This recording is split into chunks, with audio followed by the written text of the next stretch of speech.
Hi everyone, in front of me I've got an INFINIX Note 40 Pro Plus, and let me share with you how to soft reset this device. So this operation will be useful if for some reason your device stopped working properly, and if it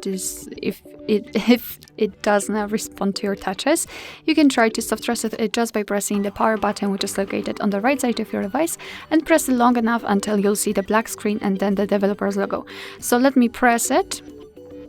We've got this restart option, but let's pretend that we cannot tap on it, so just ignore it and keep pressing the power button. We've got the black screen, which is a really good sign. Right now we've got the developer's logo, so we can release the finger, and in a few seconds your device should be properly restarted, and after that it should work perfectly fine. Alright, so that will be all. Thank you so much for watching. I hope that this video was helpful, and if it was, please hit the subscribe button and leave the thumbs up.